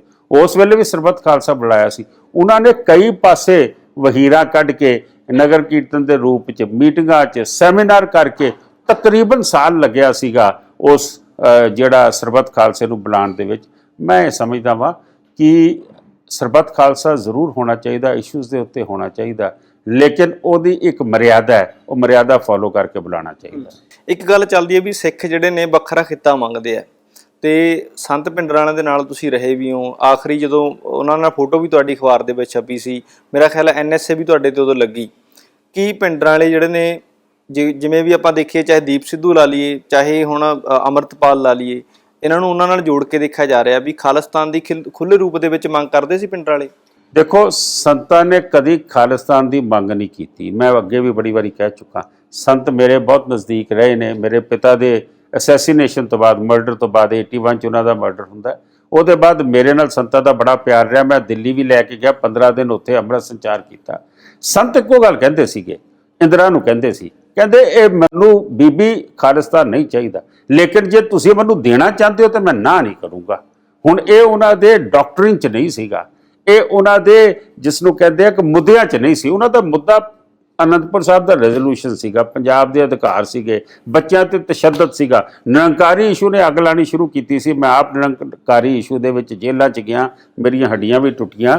ਦਿੱਲੀ 'ਚ 3 ਸਿੱਖ ਸ਼ਹੀਦ ਵੀ ਹੋਏ, ਜਿਸ ਦਿਨ ਮੁਰਾਰਜੀ ਦੇਸਾਈ ਨੇ 5 ਨਵੰਬਰ 1978 ਦੇ ਵਿੱਚ ਨਿਰੰਕਾਰੀ ਨੂੰ ਅਮਰ ਜਵਾਨ ਜੋਤੀ ਇੰਡੀਆ ਗੇਟ ਤੇ ਪਰਮਿਸ਼ਨ ਦੇ ਦਿੱਤੀ। ਉਦੋਂ ਮੇਰੇ ਪਿਤਾ ਜਥੇਦਾਰ ਸੰਤੋਖ ਸਿੰਘ ਹੋਰਾਂ ਨੇ ਉਹਦੇ ਖਿਲਾਫ ਪ੍ਰੋਟੈਸਟ ਕੱਢਿਆ ਸੀ, ਗੋਲੀ ਚੱਲੀ ਸੀ, ਬੰਦੇ ਮਰੇ ਸੀਗੇ। ਲੇਕਿਨ ਸ਼ੁਰੂ ਹੋਇਆ ਸੀਗਾ ਵਿਸਾਖੀ 1978 ਜਦੋਂ 15 ਸਿੰਘ ਸ਼ਹੀਦ ਹੁੰਦੇ ਨੇ ਅੰਮ੍ਰਿਤਸਰ ਦੇ ਵਿੱਚ। ਮੈਂ ਇਹ ਸਮਝਦਾ ਕਿ ਸੰਤਾਂ ਦੇ ਨਾਲ ਖਾਲਿਸਤਾਨ ਦੀ ਜਿਹੜੀ ਗੱਲ ਜੋੜਨ ਦੀ ਗੱਲ ਕਰਦੇ ਆ, ਮੈਂ ਸਮਝਦਾ ਉਹਨਾਂ ਨੇ ਕਦੀ ਨਹੀਂ ਮੰਗਿਆ ਸੀ। ਅਸੀਂ ਵੀ ਖਾਲਿਸਤਾਨ ਨਹੀਂ ਕਦੀ ਮੰਗਿਆ। ਅੱਜ ਖਾਲਿਸਤਾਨ ਜਿਹੜਾ ਮੰਗਦੇ ਨੇ, ਕੋਈ ਉਹਦੇ 'ਚ ਗੈਰ ਕਾਨੂੰਨੀ ਗੱਲ ਨਹੀਂ। ਸੁਪਰੀਮ ਕੋਰਟ ਵੀ ਕਹਿੰਦੀ ਹੈ ਰਾਈਟ ਹੈ ਉਹਨਾਂ ਦਾ ਮੰਗਣ ਦਾ। ਲੇਕਿਨ ਮੈਂ ਸਮਝਦਾ ਕਿ ਵੱਡੇ ਤੋਂ ਵੱਡਾ ਤੁਸੀਂ ਪ੍ਰੋਟੈਸਟ ਕਰੋ, ਸਭ ਕੁਝ ਕਰੋ, ਲੇਕਿਨ ਜਦੋਂ ਅੰਬੈਸੀਆਂ ਤੇ ਹਮਲੇ ਕਰਦੇ ਹੋ, ਜਦੋਂ ਤੁਸੀਂ ਹਿੰਦੁਸਤਾਨ ਦੇ ਝੰਡੇ ਸਾੜਦੇ ਹੋ, ਉਹ ਕਿਉਂ ਸਾੜਦੇ ਹੋ ਤੁਸੀਂ? ਸ਼ਾਂਤਮਈ ਪ੍ਰੋਟੈਸਟ ਦਾ ਅਸਰ ਨਹੀਂ ਹੁੰਦਾ? ਮੈਂ ਸਮਝਦਾ ਵੱਡੀਆਂ ਵੱਡੀਆਂ ਸਰਕਾਰਾਂ ਹਿਲ ਜਾਂਦੀਆਂ। ਕਿਸਾਨਾਂ ਨੇ ਦੱਸ ਦਿੱਤਾ, ਮੋਦੀ ਜਿਹੜਾ ਕਿਸੇ ਅੱਗੇ ਨਹੀਂ ਝੁਕਦਾ ਸੀਗਾ, ਕਿਸਾਨਾਂ ਨੇ ਦੱਸ ਦਿੱਤਾ, ਸਾਲ ਦੇ ਵਿੱਚ ਉਹਨਾਂ ਨੇ ਮੋਦੀ ਨੂੰ ਕਾਨੂੰਨ ਵਾਪਸ ਲੈਣ ਲਈ ਮਜਬੂਰ ਕੀਤਾ। ਲੇਕਿਨ ਅਸੀਂ ਜਾ ਕੇ ਹਮਲੇ ਕਰੀਏ ਅੰਬੈਸੀਆਂ ਦੇ ਬੰਦੇ ਦਿਆਂ ਤੇ, ਅਸੀਂ ਅੰਬੈਸੀਆਂ ਤੇ ਹਮਲੇ ਕਰੀਏ, ਅਸੀਂ ਤਿਰੰਗਾ ਸਾੜੀਏ, ਮੈਂ ਇਸ ਚੀਜ਼ ਦੇ ਹੱਕ 'ਚ ਨਹੀਂ ਹਾਂ। ਜਿਹਨੂੰ ਖਾਲਿਸਤਾਨ ਚਾਹੀਦਾ ਜ਼ਰੂਰ ਮੰਗਣ, ਲੇਕਿਨ ਤੁਸੀਂ ਇਹ ਦੇਖੋ ਕਿ ਉਹਦਾ ਅਸਰ ਕੀ ਹੋ ਰਿਹਾ ਪੰਜਾਬ ਤੇ। ਅੱਜ ਪੰਜਾਬ ਤੇ ਅਸਰ ਇਹ ਹੋ ਰਿਹਾ, ਏਡੀਆਂ ਕੁਰਬਾਨੀਆਂ ਦੇਣ ਤੋਂ ਬਾਅਦ, ਏਡੀ ਸੇਵਾ ਮੁਲਕ ਦੀ ਕਰਨ ਤੋਂ ਬਾਅਦ ਸਾਨੂੰ ਲੇਬਲ ਕੀਤਾ ਜਾਂਦਾ ਹੈ ਕਿ ਅਸੀਂ ਵੱਖਵਾਦੀ ਹਾਂ। ਅਸੀਂ ਵੱਖਵਾਦੀ ਨਹੀਂ ਹਾਂ। ਮੈਂ ਬੜਾ ਕਲੀਅਰ ਕਹਿਣਾ ਚਾਹੁੰਦਾ, ਔਰ ਬੜਾ ਆਪਣੇ ਵਿੱਚ ਮੈਂ ਇਸ ਨੂੰ ਕਲੈਰਿਟੀ ਨਾਲ, ਜਿਹੜਾ ਕਿਸਾਨੀ ਅੰਦੋਲਨ ਦੇ ਵਿੱਚ ਸਿੱਖਾਂ ਦੀ ਛਵੀ ਬਣੀ, ਤੁਹਾਨੂੰ ਲੱਗਦਾ ਵੀ ਆਹ ਦਿਨਾਂ ਦੇ ਵਿੱਚ ਉਹੀ ਛਵੀ ਦਾ ਬਦਲਾ ਕਿਤੇ ਨਾ ਕਿਤੇ ਲਿਆ ਜਾ ਰਿਹਾ? ਮੈਂ ਕਹਿੰਦਾ ਕਿਸਾਨੀ ਅੰਦੋਲਨ, ਮੈਂ ਤੁਹਾਨੂੰ ਬਾਰਡਰ ਤੇ ਲਾਸ਼ਾਂ ਦੀ ਗੱਲ ਕਰ ਦਿੱਤੀ, ਮੈਂ ਤੁਹਾਨੂੰ ਕੋਵਿਡ 'ਚ ਸੇਵਾ ਦੀ ਗੱਲ ਕਰ ਦਿੱਤੀ। ਕੋਵਿਡ ਤੋਂ ਵੱਡੀ ਤਾਂ ਕੋਈ ਚੀਜ਼ ਨਹੀਂ ਸੀ। ਬਿਲਕੁਲ। ਕਿਸਾਨੀ ਮੋਰਚਾ ਤੇ ਚਲੋ ਇੱਕ ਹਿੰਦੁਸਤਾਨ 'ਚ ਲੱਗਾ ਸੀਗਾ, ਲੇਕਿਨ ਕੋਵਿਡ ਦਾ ਤਾਂ ਦੁਨੀਆ ਭੁਗਤੀ ਹੈ। ਅਮਰੀਕਾ ਦਾ ਰਾਸ਼ਟਰਪਤੀ, ਜਰਮਨੀ ਦਾ, ਇੰਗਲੈਂਡ ਦਾ, ਹਿੰਦੁਸਤਾਨ ਦਾ, ਸਾਰੇ ਹੈੱਡ ਆਫ ਸਟੇਟ ਸਿੱਖਾਂ ਦੀ ਤਾਰੀਫ ਕਰਦੇ ਪਏ ਸੀਗੇ ਜੀ। ਲੇਕਿਨ ਇਹ ਜਿਹੜਾ ਕੁਝ ਹੋ ਰਿਹਾ ਇਹ ਸਾਨੂੰ ਮਲਾਈਨ ਕਰਨ ਦੀ ਗੱਲ ਕਰਦੇ ਪਏ ਆ। ਮੈਂ ਸਮਝਦਾ ਵਾਂ ਕਿ ਸਰਕਾਰ ਨੂੰ ਇਸ ਤੋਂ ਸਮਝ ਹੋਣੀ ਚਾਹੀਦੀ ਹੈ ਕਿ ਤੁਸੀਂ ਸਾਡੀ ਇਮੇਜ ਤੇ ਵਟਾ ਮਾਰਦੇ ਹੋ। ਔਰ ਕੁਝ ਜਿਹੜੇ ISI ਤੋਂ ਦੇਖੋ, ਕਈ ਦਿਲੋਂ ਖਾਲਿਸਤਾਨ ਚਾਹੁੰਦੇ ਨੇ, ਕੋਈ ਉਹਦੇ 'ਚ ਨੁਕਸ ਨਹੀਂ ਹੈਗਾ ਨਾ। ਤੁਸੀਂ ਮੰਗੋ, ਤੁਸੀਂ ਉਹਦੇ ਲਈ ਜਦੋਜਹਿਦ ਕਰੋ। ਤੁਸੀਂ ਚਾਹੁੰਦੇ ਹੋ? ਨਹੀਂ, ਬਿਲਕੁਲ ਨਹੀਂ ਚਾਹੁੰਦਾ ਮੈਂ, ਬਿਲਕੁਲ ਇਹਦੇ ਹੱਕ 'ਚ ਨਹੀਂ ਹਾਂ। ਲੇਕਿਨ ਜਿਹੜੇ ਚਾਹੁੰਦੇ ਨੇ ਉਹਨਾਂ ਨੂੰ ਅਸੀਂ ਰੋਕਦੇ ਨਹੀਂ ਨਾ। ਲੇਕਿਨ ਜਿਹੜੇ ISI ਦੇ ਹੱਥੀ ਚੜ੍ਹ ਕੇ, ਮੈਂ ਸਮਝਦਾ ਕਿ ਪਾਕਿਸਤਾਨ ਦੇ ਹੱਥੀ ਚੜ੍ਹ ਕੇ ਨੁਕਸਾਨ ਕਰਨਾ ਚਾਹ ਰਹੇ ਹਿੰਦੁਸਤਾਨ ਦਾ, ਨੁਕਸਾਨ ਹਿੰਦੁਸਤਾਨ ਦਾ ਘੱਟ ਹੋ ਰਿਹਾ, ਸਾਡਾ ਜ਼ਿਆਦਾ ਹੋ ਰਿਹਾ। ਇਹ ਉਹਨਾਂ ਨੂੰ ਇਹ ਸਮਝਣਾ ਚਾਹੀਦਾ। ਤੇ ਬਹੁਤ ਸਾਰੇ ਸਵਾਲ ਵੀ ਹੈਗਾ। ਤੁਸੀਂ ਹੁਣੇ ਗੱਲਬਾਤ ਦੇ ਵਿੱਚ ਕਿਹਾ ਵੀ ਆਨੰਦਪੁਰ ਦੇ ਮਤੇ ਦੀ ਗੱਲ ਕੀਤੀ ਭਿੰਡਰਾਂ ਦੇ ਹਵਾਲੇ ਨਾਲ। ਅਕਾਲੀ ਦਲ ਵੀ ਕਿਸੇ ਸਮੇਂ ਆਨੰਦਪੁਰ ਦੇ ਮਤੇ ਦਾ ਮਦਈ ਰਿਹਾ, ਤੇ ਕੀ ਲੱਗਦਾ ਵੀ ਅਕਾਲੀ ਦਲ ਨੇ ਉਹ ਸਾਰੇ ਮਤੇ ਛੱਡਤਾ, ਜਾਂ ਅਕਾਲੀ ਦਲ ਦਾ ਕੀ ਕਾਰਨ ਦੇਖਦੇ ਹੋ ਵੀ ਅਕਾਲੀ ਦਲ ਅੱਜ ਕਿੱਥੇ ਆ ਪੰਜਾਬ ਦੇ ਵਿੱਚ? ਦੇਖੋ, ਅਕਾਲੀ ਦਲ ਨੂੰ ਲੋਕੀ ਪਸੰਦ ਕਰਦੇ ਆ, ਅਕਾਲੀ ਦਲ ਨੂੰ ਲੋਕੀ ਚਾਹੁੰਦੇ ਆ, ਅਕਾਲੀ ਦਲ ਨੂੰ ਵਾਪਸ ਖੜਾ ਦੇਖਣਾ ਚਾਹੁੰਦੇ ਆ। ਲੇਕਿਨ ਮੈਂ ਸਮਝਦਾ ਕਿਤੇ ਨਾ ਕਿਤੇ ਜਦੋਂ ਇਹ ਪਰਿਵਾਰ ਦੀ ਪਾਰਟੀ ਬਣ ਗਿਆ, ਜਦੋਂ ਬਾਦਲ ਪਰਿਵਾਰ ਦੇ ਉੱਤੇ ਇਲਜ਼ਾਮ ਲੱਗ ਗਏ, ਬਰਗਾੜੀ ਦੇ ਵੀ ਲੱਗ ਗਏ, ਗੁਰੂ ਗ੍ਰੰਥ ਸਾਹਿਬ ਦੇ ਲੱਗ ਗਏ, ਇਨਕੁਆਇਰੀਆਂ ਚੱਲਦੀਆਂ ਨੇ, ਕੀ ਰਿਜ਼ਲਟ ਆਉਣਗੇ ਕੀ ਨਹੀਂ ਆਉਣਗੇ, ਜਾਂ ਪੰਜਾਬ ਦੇ ਵਿੱਚ ਹੋਰ ਜਿਹੜੇ ਮਸਲੇ ਸੀ ਉਹਨਾਂ ਦੇ ਵਿੱਚ ਵੀ ਉਸ ਪਰਿਵਾਰ ਦੇ ਨਾਮ ਲੱਗ ਗਏ, ਮੈਂ ਸਮਝਦਾ ਕਿ ਉਦੋਂ ਅਕਾਲੀ ਦਲ ਆਪਣੀਆਂ ਇਲੈਕਸ਼ਨਾਂ ਹਾਰਿਆ ਔਰ ਲੋਕਾਂ ਨੇ ਗੁੱਸੇ 'ਚ ਆ ਕੇ ਆਮ ਆਦਮੀ ਨੂੰ ਜਿਤਾਇਆ। ਔਰ ਆਮ ਆਦਮੀ ਜਿੱਤਣ ਤੋਂ ਬਾਅਦ ਜਦੋਂ ਸੰਗਰੂਰ ਦੀ ਬਾਈ ਇਲੈਕਸ਼ਨ ਆਉਂਦੀ ਹੈ MP ਦੀ, ਆਮ ਆਦਮੀ ਦੇ ਖਿਲਾਫ ਗੁੱਸਾ, ਕਾਂਗਰਸ ਦੇ ਖਿਲਾਫ ਗੁੱਸਾ, ਅਕਾਲੀ ਦਲ ਦੇ ਖਿਲਾਫ ਗੁੱਸਾ, BJP ਦੇ ਖਿਲਾਫ ਗੁੱਸਾ, ਉਹ ਸਿਮਰਨਜੀਤ ਸਿੰਘ ਮਾਨ ਨੂੰ ਜਿਤਾ ਦਿੰਦੇ ਨੇ, ਜਿਹੜੇ ਮਾਨ ਸਾਹਿਬ 22 ਸਾਲਾਂ 'ਚ ਇੱਕ ਕਾਰਪੋਰੇਸ਼ਨ ਦੀ ਇਲੈਕਸ਼ਨ ਨਹੀਂ ਜਿੱਤੇ। ਮੈਂ ਸਮਝਦਾ ਕਿ ਪੰਜਾਬ ਦਾ ਸੈਂਟੀਮੈਂਟ ਸਮਝਣ ਦੀ ਲੋੜ ਹੈ। ਪੰਜਾਬ ਚਾਹੁੰਦਾ ਹੈ ਕਿ ਅਕਾਲੀ ਦਲ ਇੱਕ ਵਿਰਾਸਤੀ ਪਾਰਟੀ ਹੈ, ਉਹਨਾਂ ਨੇ ਪੰਜਾਬ ਦੇ ਮਸਲਿਆਂ ਦੇ ਉੱਤੇ ਹਮੇਸ਼ਾ ਸ਼ਹਾਦਤਾਂ ਦਿੱਤੀਆਂ ਨੇ, ਮੁਲਕ ਨੂੰ ਆਜ਼ਾਦ ਕਰਾਉਣ ਵਾਸਤੇ ਸ਼ਹਾਦਤਾਂ ਦਿੱਤੀਆਂ ਨੇ। ਅੱਜ ਲੋੜ ਹੈ, ਅੱਜ ਦੇਖੋ ਕਿਤੇ ਢੀਂਡਸਾ ਸਾਹਿਬ ਨੇ, ਕਿਤੇ ਬਾਦਲ ਸਾਹਿਬ ਨੇ, ਕਿਤੇ ਅਜਨਾਲਾ ਸਾਹਿਬ ਨੇ, ਹੋਰ ਵੱਡੇ ਵੱਡੇ ਲੀਡਰ ਜਿਨ੍ਹਾਂ ਦੇ ਮੈਂ ਨਾਂ ਲੈ ਲਵਾਂ, ਪੰਜੋਲੀ ਸਾਹਿਬ ਤੋਂ ਲੈ ਕੇ ਕਈ, ਟੌੜਾ ਸਾਹਿਬ ਦਾ ਗਰੁੱਪ ਹੈ, ਕਈ ਨਾਰਾਜ਼ ਬੈਠੇ ਨੇ। ਅੱਜ ਮੇਰੀ ਇਹ ਰਾਏ ਹੈ, ਦੇਖੋ ਮੇਰੇ ਵੀ ਇਖਤਲਾਫ ਹੋ ਸਕਦੇ ਆ, ਬਾਦਲ ਸਾਹਿਬ ਦੇ ਮੈਂ ਖਿਲਾਫ ਇਲੈਕਸ਼ਨਾਂ ਲੜੀਆਂ ਨੇ, ਲੇਕਿਨ ਅੱਜ ਜਥੇਦਾਰ ਅਕਾਲ ਤਖਤ ਸਾਹਿਬ ਨੂੰ ਲੀਡ ਲੈਣੀ ਚਾਹੀਦੀ ਹੈ। ਸਾਰੇ ਤੁਹਾਡੇ ਇੱਕ ਸਟੇਜ ਤੇ ਲੈ ਆਓ, ਕਿਉਂਕਿ ਜਿੰਨਾ ਵੱਡਾ ਹਮਲਾ ਸਾਡੇ ਤੇ ਹੋ ਰਿਹਾ ਨਾ, ਇਹ ਹਮਲੇ ਦੇ ਵਿੱਚ ਆਪਾਂ ਸਾਰੇ ਮਾਰੇ ਜਾਵਾਂਗੇ। ਔਰ ਫਿਰ ਪੰਜਾਬੋਂ ਬਾਹਰ ਵਸਦੇ ਸਿੱਖ ਦੇ ਤੇ ਪੱਲੇ ਹੀ ਕੱਖ ਨਹੀਂ ਗਾ ਜਦੋਂ ਉਸ ਤੇ ਹਮਲੇ ਹੋਣੇ ਸ਼ੁਰੂ ਹੁੰਦੇ ਨੇ। ਤੁਸੀਂ ਦੇਖੋ ਦਿੱਲੀ 'ਚ ਬੈਠੇ ਅਸੀਂ ਕਦੀ ਮਹਾਰਾਸ਼ਟਰ 'ਚ ਭਜਦੇ ਪਏ ਹਾਂ, ਉੱਥੇ ਸਿੱਖਾਂ ਦੇ ਘਰੋਂ ਕਿਰਪਾਨਾਂ ਜਿਹੜੀਆਂ ਨਿਕਲੀਆਂ ਨੇ 3-3 ਫੁੱਟੀਆਂ ਕਿ ਜੀ ਇਹ ਤੋਂ ਘਾਤਕ ਹਥਿਆਰ ਇਨਕੇ ਪਾਸ ਮਿਲੇ ਆ, ਅਰੈਸਟ ਕਰਤੇ, 3 FIR ਕਰ ਦਿੱਤੀਆਂ। ਭਿੰਡਰਾਂ ਵਾਲਿਆਂ ਦੀ ਫੋਟੋ ਲਾ ਕੇ ਕੋਈ ਦਿੱਲੀ 에ਅਰਪੋਰਟ ਆ ਰਿਹਾ, ਉਹਨੂੰ ਚੁੱਕ ਕੇ ਥਾਣੇ ਬੰਦ ਕਰ ਦਿੰਦੀ, ਫਲਾਈਟਾਂ ਮਿਸ ਹੋ ਜਾਂਦੀਆਂ, ਅਸੀਂ ਜਾ ਕੇ ਉਹਦੇ ਵਾਸਤੇ ਲੜਦੇ ਹਾਂ। ਕਿਸੇ ਜਗ੍ਹਾ ਤੇ ਕੋਈ ਬੱਚਾ ਨਿਸ਼ਾਨ ਸਾਹਿਬ ਲਗਾ ਕੇ ਹਜ਼ੂਰ ਸਾਹਿਬ ਜਾ ਰਿਹਾ ਜਾਂ ਹੇਮਕੁੰਟ ਸਾਹਿਬ ਜਾ ਰਿਹਾ, ਉਹਨਾਂ ਨੂੰ ਤੁਸੀਂ ਕੁੱਟਦੇ ਹੋ, ਉਹਨਾਂ ਨੂੰ ਲੰਮੇ ਪਾਉਂਦੇ ਹੋ, ਤੁਸੀਂ ਸੜਕਾਂ ਤੇ ਉਹਨਾਂ ਨੂੰ ਅਰੈਸਟ ਕਰਦੇ ਹੋ, ਗੱਡੀਆਂ ਤੋੜਦੇ ਹੋ। ਮੈਂ ਸਮਝਦਾ ਵਾਂ ਕਿ ਪੰਜਾਬ ਦੇ ਵਿੱਚ, ਮੈਂ ਅੱਗੇ ਵੀ ਗੱਲ ਕੀਤੀ ਸੀ ਅਕਾਲ ਤਖਤ ਸਾਹਿਬ, ਕਿ ਤੁਸੀਂ ਆਖਦੇ ਹੋ ਨਾ ਕਿ 2 ਦਹਾਕਿਆਂ ਦੇ ਵਿੱਚ 25 ਤੋਂ 30 ਹਜ਼ਾਰ ਬੱਚਾ ਮਾਰਿਆ ਗਿਆ, ਪੰਜਾਬ ਦੀ ਜਵਾਨੀ ਖਤਮ ਕੀਤੀ ਜਦੋਂ ਮੁਕਾਬਲਿਆਂ 'ਚ ਮਾਰੇ, ਜਿਹੜੇ 'ਚ ਬੇਅੰਤ ਸਿੰਘ ਤੋਂ ਲੈ ਕੇ ਇੰਦਰਾ ਗਾਂਧੀ, ਰਾਜੀਵ ਗਾਂਧੀ ਦੀ ਗੱਲ ਆਉਂਦੀ ਸੀਗੀ। ਮੈਂ ਇਹ ਦੱਸਣਾ ਚਾਹੁੰਦਾ ਕਿ 84 'ਚ 3 ਦਿਨਾਂ ਦੇ ਵਿੱਚ 12,000 ਬੰਦਾ ਪੰਜਾਬੋਂ ਬਾਹਰ ਤੁਸੀਂ ਮਾਰ ਦਿੱਤਾ ਸੀਗਾ। ਤੁਸੀਂ ਇਹ ਸਮਝੋ ਕਿ ਜਿਹੜੇ ਬਾਹਰ ਬੈਠਾ ਸਿੱਖ ਹੈ ਨਾ, ਉਹਦੀ ਵੀ ਗਿਣਤੀ ਬਹੁਤ ਵੱਡੀ ਹੈ ਜੀ। ਔਰ ਦੂਜੀ ਗੱਲ, ਅੱਜ ਤੁਸੀਂ ਖਾਲਿਸਤਾਨ ਚਾਹੁੰਦੇ ਆ ਨਾ, ਅਸੀਂ ਖਾਲਿਸਤਾਨ ਕਿੱਦਾਂ ਬਣਾ ਸਕਦੇ ਹਾਂ? ਜੇ ਤੁਸੀਂ ਬਣਾਉਣਾ ਚਾਹੁੰਦੇ ਹੋ ਨਾ ਤਾਂ ਇਜ਼ਰਾਈਲ ਨੂੰ ਦੇਖ ਲਓ। ਅਸੀਂ ਅਗਰ ਸਿੱਖਾਂ ਦਾ ਨਾਮ ਪੈਦਾ ਕਰਨਾ ਚਾਹੁੰਦੇ ਹਾਂ, ਮਿਨੋਰਟੀਜ਼ ਜਿਹੜੀਆਂ ਨੇ ਐਜੂਕੇਸ਼ਨ ਤੋਂ ਬਗੈਰ, ਐਕਸੀਲੈਂਸ ਤੋਂ ਬਗੈਰ ਨਹੀਂ ਅੱਗੇ ਆ ਸਕਦੀਆਂ। ਯਹੂਦੀਆਂ ਨੂੰ 40 ਲੱਖ ਨੂੰ ਗੈਸ ਚੈਂਬਰਾਂ 'ਚ ਭਰ ਭਰ ਕੇ ਹਿਟਲਰ ਨੇ ਮਾਰਿਆ ਸੀ। ਫੈਸਲਾ ਕਰ ਲਿਆ ਕਿ ਅਸੀਂ ਕੌਮ ਐਜੂਕੇਟ ਕਰਾਂਗੇ। ਅੱਜ ਜਿੰਨੇ ਅੱਜ ਤੱਕ ਨੋਬਲ ਪ੍ਰਾਈਜ਼ ਵਿਨਰ ਨੇ, ਉਹਨਾਂ 'ਚ ਯਹੂਦੀਆਂ ਦੀ ਲਿਸਟ ਪੜ੍ਹੋ, ਉਹਨਾਂ ਦੇ ਚਿੜੀ ਦੇ ਪਹੁੰਚੇ ਜਿੰਨੀ ਉਹਨਾਂ ਦੀ ਆਬਾਦੀ ਹੈ, ਜਿੱਦਾਂ ਅਸੀਂ ਮਾਈਕਰੋਸਕੋਪਿਕ ਮਿਨੋਰਟੀ ਹਾਂ, ਉਹ ਕਿੰਨੇ ਨੋਬਲ ਪ੍ਰਾਈਜ਼ ਲੈ ਗਏ ਨੇ। ਅਮਰੀਕਾ ਕੋਈ ਫੈਸਲਾ ਨਹੀਂ ਲੈ ਸਕਦਾ ਇਕਨੋਮਿਕਲ ਫੈਸਲਾ ਨਹੀਂ ਲੈ ਸਕਦਾ, ਪੋਲੀਟੀਕਲ ਫੈਸਲਾ ਨਹੀਂ ਲੈ ਸਕਦਾ ਜਦ ਤੱਕ ਯਹੂਦੀਆਂ ਦੀ ਲੌਬੀ ਉਸ ਨੂੰ ਪਾਸ ਨਾ ਕਰੇ। ਇਹ ਉਹਨਾਂ ਦੀ ਤਾਕਤ ਹੈ। ਇਹ ਤਾਕਤ ਅਸੀਂ ਵੀ ਲੈ ਸਕਦੇ ਹਾਂ। ਅੱਜ ਸਾਡੇ CEO ਜਿਹੜੇ ਨੇ ਉਹ ਕਿਤੇ ਵਰਲਡ ਬੈਂਕ ਦਾ ਚੀਫ ਲੱਗਦਾ ਪਿਆ ਸਿੱਖ, ਕਿਤੇ ਕੰਪਾਨੀ ਸਾਹਿਬ ਨੇ ਜਿਨ੍ਹਾਂ ਨੇ ਮੈਂ ਸਮਝਦਾ ਇੰਟਰਨੈਟ ਦੇ ਜਨਮਦਾਤਾ ਨੇ। ਸਿੱਖਾਂ ਦੇ ਕੋਲ ਕੀ ਨਹੀਂਗਾ। ਡਾਕਟਰ ਮਨਮੋਹਨ ਸਿੰਘ ਵਰਗੇ ਸਾਡੇ ਕੋਲ ਇਕਨੋਮਿਸਟ। ਮੈਂ ਇਹ ਸਮਝਦਾ ਵਾਂ ਕਿ ਸਾਨੂੰ ਐਕਸੀਲੈਂਸ ਵਾਲੇ ਪਾਸੇ ਜਾਣਾ ਚਾਹੀਦਾ। ਔਰ ਜਦੋਂ ਤੁਹਾਡੇ ਕੋਲ ਐਕਸੀਲੈਂਸ ਹੋ ਗਈ, ਕੀ ਮਜਾਲ ਹੈ ਭਾਵੇਂ ਉਹ ਸਰਕਾਰ ਹਿੰਦੁਸਤਾਨ 'ਚ ਕਿਸੇ ਪਾਰਟੀ ਦੀ ਹੋਵੇ, ਤੁਹਾਨੂੰ ਅਵੋਇਡ ਕਰ ਸਕੇ। ਲੇਕਿਨ ਅਸੀਂ ਉਹ ਗਲਤੀਆਂ ਨਾ ਕਰੀਏ ਕਿ ਸਰਕਾਰਾਂ ਸਾਨੂੰ ਲੇਬਲ ਕਰਨ। ਤੁਸੀਂ ਕਿਹਾ ਵੀ ਸਿੱਖ ਲੀਡਰਾਂ ਨੂੰ ਇਕੱਠੇ ਹੋ ਜਾਣਾ ਚਾਹੀਦਾ, ਤੁਸੀਂ ਤਿਆਰ ਵੀ ਹੈਗੇ ਹੋ। ਪਹਿਲਾਂ ਦਿੱਲੀ ਦੇ ਵਿੱਚ ਨਾ ਆਪਾਂ ਇਕੱਠੇ ਕਰ ਲਈਏ, ਦਿੱਲੀ ਦੇ ਵਿੱਚ ਹੀ ਬਹੁਤ ਸਾਰੇ ਸਿੱਖਾਂ ਦੇ ਮਤਭੇਦ ਆ, ਸਿੱਖ ਲੀਡਰ ਸਾਰੇ ਆਪੋ ਆਪਣੀ ਬੀਨ ਵਜਾ ਰਹੇ ਆ ਉੱਥੇ। ਮੈਂ ਸਮਝਦਾ ਵਾਂ ਕਿ ਜਿੱਦਣ ਅਕਾਲ ਤਖਤ ਸਾਹਿਬ ਕਾਲ ਦੇਗਾ, ਜਿੱਦਣ ਉਹ ਇਕੱਠੇ ਕਰਨ ਦੀ ਗੱਲ ਕਰੇਗਾ, ਅਸੀਂ ਵੀ ਉਹ ਗੱਲਾਂ ਛੱਡਣ ਵਾਸਤੇ ਤਿਆਰ ਹਾਂ। ਦੇਖੋ ਅੱਜ ਤੁਸੀਂ ਇਸ਼ਾਰਾ ਦੇ ਰਹੇ ਹੋ ਦਿੱਲੀ ਕਮੇਟੀ ਵੱਲ ਨੂੰ, ਤੁਸੀਂ ਇਸ਼ਾਰਾ ਦੇ ਰਹੇ ਹੋ ਹੋਰ ਜਿਹੜੇ ਉਸ ਵੇਲੇ ਬੜੇ ਦਮਗਜੇ ਮਾਰਦੇ ਕਿ ਸਿੱਖਾਂ ਦੇ ਲੀਡਰ ਆ, ਅੱਜ ਬੋਲਦੇ ਹੀ ਨਹੀਂ ਪਏ। ਅੱਜ 15 ਦਿਨ ਹੋ ਗਏ ਅੰਮ੍ਰਿਤਪਾਲ ਜੀ ਦੇ ਇਸ਼ੂ ਨੂੰ ਚੱਲਿਆ ਹੋਇਆ, ਅੱਜ ਦਿੱਲੀ ਵਾਲਾ ਕੋਈ ਬੋਲਦਾ ਹੀ ਨਹੀਂ। ਬਿਲਕੁਲ, ਮਨਜਿੰਦਰ ਸਿਰਸਾ ਪਹਿਲਾਂ ਬੋਲਦੇ ਸਿੱਖਾਂ ਦੇ ਮਾਮਲੇ ਤੇ, ਪੰਜਾਬ ਦੇ ਵਿੱਚ ਕੀ ਮਾਹੌਲ ਰਿਹਾ ਉਹ ਇੱਕ ਸ਼ਬਦ ਨਹੀਂ ਬੋਲੇ। ਬਲਕਿ ਅਮਿਤ ਸ਼ਾਹ ਜਿਹੜੇ ਨੇ ਭਗਵੰਤ ਮਾਨ ਦੀ ਪਿੱਠ ਥਾਪੜ ਰਹੇ ਆ। ਜਿੱਥੇ BJP ਦੀ ਸਰਕਾਰ ਨਾ ਹੋਵੇ ਉੱਥੇ ਤੁਸੀਂ ਦੇਖੋ ਦਿੱਲੀ ਕਮੇਟੀ ਨੂੰ ਤੇ ਸਿਰਸੇ ਨੂੰ ਬੋਲਦੇ ਹੋਏ, ਜਾਂ ਤੁਸੀਂ ਪਾਕਿਸਤਾਨ ਕਿਸੇ ਇਸਲਾਮਿਕ ਕੰਟਰੀ 'ਚ ਕੁਝ ਹੋ ਜਾਵੇ ਉਹਨਾਂ ਨੂੰ ਬੋਲਦੇ ਹੋਏ ਦੇਖੋ। ਲੇਕਿਨ ਜਿਹੜੇ ਸਾਡੇ ਕੋਰ ਇਸ਼ੂਜ਼ ਨੇ ਉਹਨਾਂ ਤੇ ਕਦੀ ਨਹੀਂ ਬੋਲਣਗੇ। SGPC ਤੋੜ ਕੇ ਪਰੇ ਮਾਰੀ, ਜਿਹੜੀ ਸ਼ਹਾਦਤਾਂ ਨਾਲ ਬਣੀ ਸੀ, ਤੁਸੀਂ ਉਹਦੀ ਪਿੱਠ ਥੱਪਦੇ ਪਏ ਹੋ ਕਿ ਸਰਕਾਰ ਨੇ ਚੰਗਾ ਕੰਮ ਕੀਤਾ। ਸਰਕਾਰ ਨੂੰ ਵੀ ਸਮਝਣਾ ਚਾਹੀਦਾ ਕਿ ਤੁਸੀਂ ਸਾਨੂੰ ਸਿਸਟਮੈਟਿਕਲੀ, ਮੋਦੀ ਸਾਹਿਬ ਨੂੰ ਮੈਂ ਸਮਝਦਾ ਵਾਂ ਕਿ ਜਿੱਦਾਂ ਉਹਨਾਂ ਨੇ ਉਹ ਆਪਣਾ ਪੋਰਟਲ ਤੋਂ ਹਟਾਇਆ ਨਾ ਉਹ ਸਿੱਖਾਂ ਦੀ ਗੱਲ, ਉਹਦੇ ਵਿੱਚ ਜਿਹੜੇ ਹੋਰ ਇਸ਼ੂਜ਼ ਨੇ ਉਹਦੇ ਵਿੱਚ ਤੁਸੀਂ SGPC ਦਾ ਇਸ਼ੂ ਲੈ ਲਓ, ਤੁਸੀਂ ਬੰਦੀ ਸਿੰਘਾਂ ਦਾ ਇਸ਼ੂ ਲੈ ਲਓ, ਤੁਸੀਂ ਗੁਜਰਾਤ ਵਾਲੇ ਛੱਡਤੇ, ਸਾਡੇ ਕੋਲ ਨਹੀਂ ਛੱਡਦੇ ਪਏ। ਜਦੋਂ ਹਰਿਆਣਾ ਕਮੇਟੀ ਦੀ ਗੱਲ ਹੋਈ ਸੀ ਵੱਖਰੀ, ਜਦੋਂ ਚਟਾਲਿਆਂ ਦੀ ਸਰਕਾਰ ਸੀਗੀ, ਉਦੋਂ ਹੀ ਮੁੱਦਾ ਉੱਠਿਆ ਸੀਗਾ ਇੱਥੇ ਹਰਿਆਣੇ ਦੇ ਵਿੱਚ, ਉਦੋਂ ਸਿਰਸਾ ਸਾਹਿਬ ਨੇ ਵਿਰੋਧ ਕੀਤਾ ਸੀ, ਹੁਣ ਹਮਾਇਤ ਕੀਤੀ ਹੈ ਉਸ ਫੈਸਲੇ ਦੀ। ਮੈਂ ਸਮਝਦਾ, ਦੇਖੋ ਤੁਸੀਂ ਸਿਰਸਾ ਸਾਹਿਬ ਦਾ ਨਾਮ ਬਾਰ-ਬਾਰ ਲੈਂਦੇ ਹੋ, ਤੁਸੀਂ ਸਿਰਸਾ ਸਾਹਿਬ ਕੀ ਵਜੂਦ ਰੱਖਦੇ ਨੇ ਕੌਮ ਦੇ ਵਿੱਚ? ਉਹਨਾਂ ਦਾ ਵਜੂਦ ਇੱਕੋ ਹੀ ਹੈ ਕਿ ਮੇਰਾ ਆਕਾ ਕੌਣ ਹੈ, ਮੈਂ ਉਸ ਆਕੇ ਦੇ ਜਿਹੜੀ ਲਾਈਨ ਹੈ ਮੈਂ ਉਸ ਨੂੰ ਟੋਕ ਕਰਨੀ ਆ, ਭਾਵੇਂ ਕੌਮ ਖੂਹ 'ਚ ਜਾਂਦੀ ਹੋਵੇ। ਮੈਂ ਸਮਝਦਾ ਅਸੀਂ ਇਹਨਾਂ ਨੂੰ ਛੱਡ ਦਈਏ, ਕੌਮ ਦੇ ਮਸਲਿਆਂ ਦੀ ਗੱਲ ਕਰੀਏ। ਅੱਜ ਉਹ ਕੌਮ ਦੇ ਮਸਲਿਆਂ ਦੀ ਤਰਜਮਾਨੀ ਜਿਹੜੀ ਹੈ, ਅਗਰ ਸਾਡੇ ਆਪਸ 'ਚ ਮਤਭੇਦ ਨੇ, ਉਹ ਮਤਭੇਦ ਮੁੱਕਦੇ ਨਹੀਂ। ਮਿਸਲਾਂ ਦੇ ਵੇਲੇ ਵੀ ਤੇ ਅਕਾਲ ਤਖਤ ਤੇ ਜਾ ਕੇ ਅਕਾਲੀ ਬਾਬਾ ਫੂਲਾ ਸਿੰਘ ਸਾਰਿਆਂ ਦੇ ਹਥਿਆਰ ਬਾਹਰ ਰਖਾ ਕੇ ਗੁਰਮਤਾ ਕਰਦੇ ਹੁੰਦੇ ਸੀਗੇ। ਔਰ ਜੇ ਉਹ ਇਕੱਠੇ ਹੋਏ ਸੀ ਤੇ ਮਹਾਰਾਜਾ ਰਣਜੀਤ ਸਿੰਘ ਦਾ ਰਾਜ ਆਇਆ ਨਾ, ਜੇ ਉਹ ਇਕੱਠੇ ਹੋਏ ਸੀ ਤੇ 1783 'ਚ ਦਿੱਲੀ ਫਤਿਹ ਹੋਈ ਨਾ। ਅੱਜ ਵੀ ਲੋੜ ਹੈ ਕਿ ਸਾਡੇ 'ਚ ਆਪਣੀ ਈਗੋ ਛੱਡਣੀ ਪਏਗੀ, ਸਾਨੂੰ ਆਪਣੀਆਂ ਅਹੁਦੇ ਛੱਡਣੇ ਪੈਣਗੇ।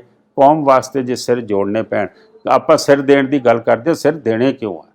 ਜੇ ਸਿਰ ਦੇਣੇ ਪਏ ਤੇ ਆਜ਼ਾਦੀ ਦੇ ਵਿੱਚ ਫਾਂਸੀਆਂ ਤੇ ਕੌਣ ਚੜ੍ਹਿਆ ਸਭ ਤੋਂ ਜ਼ਿਆਦਾ, ਕਾਲੇ ਪਾਣੀ 'ਚ ਕੌਣ ਗਿਆ? ਹੁਣ ਮੈਂ ਤੁਹਾਨੂੰ ਆંકੜੇ ਦਿੱਤੇ ਨੇ ਲੇਟੈਸਟ ਰਾਜ ਸਭਾ ਦੇ ਕਿ ਸਭ ਤੋਂ ਜ਼ਿਆਦਾ ਤਿਰੰਗੇ 'ਚ ਲਿਪਟ ਕੇ ਲਾਸ਼ਾਂ ਕਿਹੜੀ ਸਟੇਟ 'ਚ ਆਉਂਦੀਆਂ ਪਈਆਂ ਨੇ। ਮੈਂ ਸਮਝਦਾ ਸਾਨੂੰ ਸਿਰ ਦੇਣੇ ਆਉਂਦੇ ਨੇ, ਪਰ ਸਿਰ ਖਾਮ-ਖਾਂ ਦੇ ਦੇਈਏ। ਅਸੀਂ ਟੇਬਲ ਦੇ ਉੱਤੇ ਨੈਗੋਸ਼ੀਏਸ਼ਨ ਤੇ ਬੈਠੀਏ ਨਾ, ਸਰਕਾਰਾਂ ਨੂੰ ਦੱਸੀਏ ਕਿ ਤੁਸੀਂ ਗਲਤ ਕਰਦੇ ਪਏ ਹੋ, ਧੱਕਾ ਕਰਦੇ ਪਏ ਹੋ ਸਾਡੇ ਨਾਲ। ਤੁਸੀਂ ਦਿੱਲੀ ਦੀ ਸਿਆਸਤ ਦੇ ਵਿੱਚ ਕਿਉਂ ਨਹੀਂ ਆ ਰਹੇ? ਤੁਸੀਂ ਕਿਹਾ ਵੀ ਇਕੱਲਾ ਗੁਰਦੁਆਰਾ ਕਮੇਟੀ ਹੀ ਦੇਖਣੀ ਹੈ, ਸਿੱਖ ਉੱਥੇ ਕਿਉਂ ਨਹੀਂ ਸੋਚ ਰਿਹਾ ਵੀ ਆਪਾਂ ਇਸ ਪਾਸੇ ਵੀ ਤੁਰੀਏ? ਤੇ ਜੇ ਆਪਾਂ ਦੂਜਾ ਸਵਾਲ, ਤੁਹਾਡੇ ਤੇ ਵੀ ਐਲੀਗੇਸ਼ਨ ਲੱਗਦੇ ਰਿਹਾ ਵੀ ਗੋਲਕ ਨੂੰ ਲੈ ਕੇ ਵੀ ਗੋਲਕ ਦੀ ਦੁਰਵਰਤੋਂ GK ਕਰਦਾ ਰਿਹਾ, ਬਹੁਤ ਵੱਡੇ ਸਵਾਲ ਇਲਜ਼ਾਮ ਤੁਹਾਡੇ ਤੇ ਲੱਗੇ। ਇਸ ਤਰ੍ਹਾਂ ਕਿ ਮੈਨੂੰ ਤਾਂ ਸਿਸਟਮੈਟਿਕਲੀ ਮੇਰੇ ਤੇ 6 ਕੇਸ ਪਾ ਦਿੱਤੇ ਗਏ। ਅੱਜ ਇੰਨੇ ਸਾਲ ਹੋ ਗਏ, ਉਹ ਕਿੱਥੇ ਗਏ ਕੇਸ? ਕੀ ਹੋਇਆ ਕੇਸਾਂ ਦਾ? ਗਵਾਹ ਤੁਹਾਡੇ ਕੋਲ, ਸਾਰਾ ਕੁਝ ਤੁਸੀਂ ਮੈਨੂੰ ਫਰੇਮ ਕਰਕੇ, ਕਿਉਂਕਿ ਅਸੀਂ ਤੇ ਕੌਮ ਦੇ ਮਸਲੇ ਹੱਲ ਕਰਨਾ ਸਿੱਖੇ ਸੀ ਨਾ, ਅਸੀਂ ਕ੍ਰਿਮੀਨੈਲਿਟੀ ਤੇ ਜਾਣਦੇ ਨਹੀਂ ਸੀਗੇ। ਐਡੇ ਮੁਕੱਦਮੇ ਮੇਰੇ ਤੇ ਪਾਏ, ਮੈਨੂੰ ਅੰਦਰ ਕਰਾਉਣ ਤੱਕ ਤੁਸੀਂ ਕੋਸ਼ਿਸ਼ ਕਰ ਲਈ, ਲੇਕਿਨ ਕਿੱਥੇ ਗਏ? ਸਾਰੇ ਉੱਡ ਗਏ। ਅੱਜ ਉਹ ਸਾਰੇ ਬੈਕ ਸੀਟ ਲੈ ਗਏ, ਕਿਉਂਕਿ ਮਨਜੀਤ ਸਿੰਘ ਨੂੰ ਮਾਰਨਾ ਸੀਗਾ, ਕਿ ਮਨਜੀਤ ਸਿੰਘ ਦੀ ਆਵਾਜ਼ ਨੂੰ ਬੰਦ ਕਰਨਾ ਸੀ। ਉਸ ਵੇਲੇ ਤੇ ਸਾਰੇ ਇਕੱਠੇ ਸੀ, ਇਹ ਬਾਦਲ ਸਾਹਿਬ ਵੀ ਇਕੱਠੇ ਸੀਗੇ, ਸਰਸਾ ਸਾਹਿਬ ਵੀ ਇਕੱਠੇ ਸੀ, ਕਾਲਕਾ ਜੀ ਵੀ ਇਕੱਠੇ ਸੀ, ਇਹ ਸਾਰੇ ਇਕੱਠੇ ਸੀਗੇ ਕਿ ਮਨਜੀਤ ਸਿੰਘ ਨਹੀਂ ਛੱਡਣਾ। ਲੇਕਿਨ ਕੀ ਕਰ ਲਿਆ ਮਨਜੀਤ ਸਿੰਘ ਦਾ? ਮਨਜੀਤ ਸਿੰਘ ਅੱਜ ਵੀ ਖੜਾ, ਕੌਮ ਵਾਸਤੇ ਖੜਾ, ਦੇਸ਼ ਵਾਸਤੇ ਖੜਾ। ਔਰ ਆਪਣੇ ਇਹ ਜਿਹੜੇ ਮੁਕੱਦਮਿਆਂ ਦੀ ਗੱਲ ਕਰਦੇ ਹੋ, ਆਉਣ ਵਾਲਾ ਸਮਾਂ ਇਹ ਵੀ ਦੱਸ ਦੂਗਾ। ਇੱਕ ਸਵਾਲ ਹੋਰ ਹੈ, ਦਿੱਲੀ ਦੇ ਜਿੰਨੇ ਵੀ ਸਿੱਖ ਲੀਡਰ ਹੈਗੇ ਆ, ਕਹਿੰਦੇ ਉਹ ਭਾਜਪਾ ਦੇ ਇਨ ਟੱਚ ਹੈਗੇ ਆ, ਉਹਨਾਂ ਦੇ ਵੱਖੋ ਵੱਖਰੇ ਲੀਡਰਾਂ ਨਾਲ ਬਣਦੀ ਹੈ, ਤੇ ਪਰ ਗੱਲ ਜਿਹੜੀ ਆ ਉਹ ਭਾਜਪਾ ਦੀ ਵਿਚਾਰਧਾਰਾ ਨੂੰ ਹੀ ਲੈ ਕੇ ਚੱਲਦੇ। ਤੁਸੀਂ ਵੀ ਭਾਜਪਾ ਦੇ ਨੇੜੇ ਰਹੇ ਹੋ। ਮੈਂ ਸਮਝਦਾ ਵਾਂ ਕਿ ਉੱਥੇ ਕੋਈ ਸਰਕਾਰ ਹੋਵੇ, ਸਾਨੂੰ ਉਹਦੀ ਨੇੜਤਾ 'ਚ ਰਹਿਣ 'ਚ ਕੋਈ ਅਫਸੋਸ ਨਹੀਂ। ਅਫਸੋਸ ਉਦੋਂ ਹੈ ਕਿ ਜਦੋਂ ਤੁਸੀਂ ਤਾਕਤ ਕੌਮ ਤੋਂ ਲੈ ਕੇ ਜਾਂਦੇ ਹੋ ਔਰ ਜਾ ਕੇ ਤੁਸੀਂ ਭੁਗਤਦੇ ਸਰਕਾਰਾਂ ਦੇ ਹੱਕ 'ਚੋਂ ਕੌਮ ਨਾਲ ਤੁਸੀਂ ਧਰੋਹ ਕਰਦੇ ਹੋ। ਜੇ ਆਪਾਂ ਮਿਨੋਰਟੀ 'ਚ ਆ ਨਾ, ਆਪਾਂ ਮਾਈਕਰੋਸਕੋਪਿਕ ਮਿਨੋਰਟੀ 'ਚ ਆ, ਜਿਹੜੀ ਸਰਕਾਰ ਮਸਲੇ ਤੋਂ ਨੇ ਹੱਲ ਕਰਨੇ ਆ ਤੇ ਮਸਲੇ ਟੇਬਲ 'ਚ ਬਹਿਣ 'ਚ ਕੀ ਹਰਜ ਹੈ। ਲੇਕਿਨ ਤੁਸੀਂ ਉੱਥੇ ਪਰਚੀ ਆਪਣੀ ਲੈ ਕੇ ਜਾਓ, ਜਿੱਦਾਂ ਈਡੀ ਦੇ ਵਿੱਚੋਂ ਮੇਰੇ ਕੇਸ ਕੱਢ ਦਿਓ ਜੀ, ਤੁਸੀਂ ਮੈਨੂੰ ਇੱਕ ਕੋਟਾ ਪਰਮਿਟ ਲਾਇਸੈਂਸ ਦੇ ਦਿਓ ਜੀ, ਤੁਸੀਂ ਮੈਨੂੰ ਰਾਜ ਸਭਾ ਤੇ ਗਵਰਨਰ ਹੀ ਦੇ ਦਿਓ ਜੀ। ਮੈਂ ਤੁਹਾਨੂੰ ਇਹ ਚੈਲੰਜ ਨਾ ਕਹਿ ਸਕਦਾ ਕਿ 1950 ਤੋਂ ਮੇਰੇ ਪਿਤਾ ਨੇ ਦਿੱਲੀ ਦੀ ਰਾਜਨੀਤੀ ਸ਼ੁਰੂ ਕੀਤੀ ਸੀ, ਅੱਜ 23 ਆ ਗਿਆ 2023, 73 ਸਾਲਾਂ 'ਚ ਮੇਰੇ ਪਿਤਾ ਦੀ ਇਨਿੰਗ ਰਹੀ ਹੈ, 31 ਸਾਲਾਂ ਦੀ, 42 ਸਾਲਾਂ ਦੀ ਮੇਰੀ ਇਨਿੰਗ ਰਹੀ ਹੈ। ਕੋਈ ਦੱਸੇ ਕੋਈ ਕੋਟਾ ਪਰਮਿਟ ਲਾਇਸੈਂਸ, ਕੋਈ ਰਾਜ ਸਭਾ, ਕੋਈ ਟਿਕਟ MP ਦੀ ਕੋਈ ਲਈ ਹੋਵੇ। ਹਾਂ, ਜ਼ਰੂਰ ਜਾਣਾ ਚਾਹੀਦਾ ਪਾਵਰ ਪੋਲਿਟਿਕਸ ਵਿੱਚ, ਮੇਰਾ ਵੀ ਜੀ ਕਰਦਾ ਮੈਂ ਜਾਊਂਗਾ, ਲੇਕਿਨ ਜਿੱਦਣ ਜਾਊਂਗਾ ਉਦੋਂ ਫਿਰ ਸਿੱਖ ਸਿਆਸਤ ਨੂੰ ਇੱਕ ਪਾਸੇ ਕਰੂੰਗਾ, ਗੁਰਦੁਆਰਾ ਕਮੇਟੀ ਦੀ ਗੋਲਕ ਨਹੀਂ ਵਰਤੂੰਗਾ ਇਲੈਕਸ਼ਨਾਂ ਲੜਨ ਵਾਸਤੇ ਜੋ ਹੁੰਦਾ ਰਿਹਾ ਵੇ। ਮੈਂ ਸਮਝਦਾ ਬੜਾ ਇੰਪੋਰਟੈਂਟ ਇਸ਼ੂ ਹੈ ਜਿਹੜਾ ਤੁਸੀਂ ਚੁੱਕਿਆ, ਇਸ ਤੇ ਵੱਖਰੀ ਡਿਬੇਟ ਹੋ ਸਕਦੀ। ਇੱਕ ਛੋਟਾ ਜਿਹਾ ਸਵਾਲ ਇਹ ਹੈਗਾ ਵੀ ਸਰਨਾ ਸਾਹਿਬ ਨਾਲ ਤੁਹਾਡੀ ਨੇੜਤਾ ਹੈ, ਉਹ ਅਕਾਲੀ ਦਲ ਦੇ ਨੁਮਾਇੰਦੇ ਆ, ਤੇ ਪੰਜਾਬ 'ਚ ਤੁਹਾਡੀ ਅਕਾਲੀ ਦਲ ਨਾਲ ਮਤਭੇਦ ਹੈ।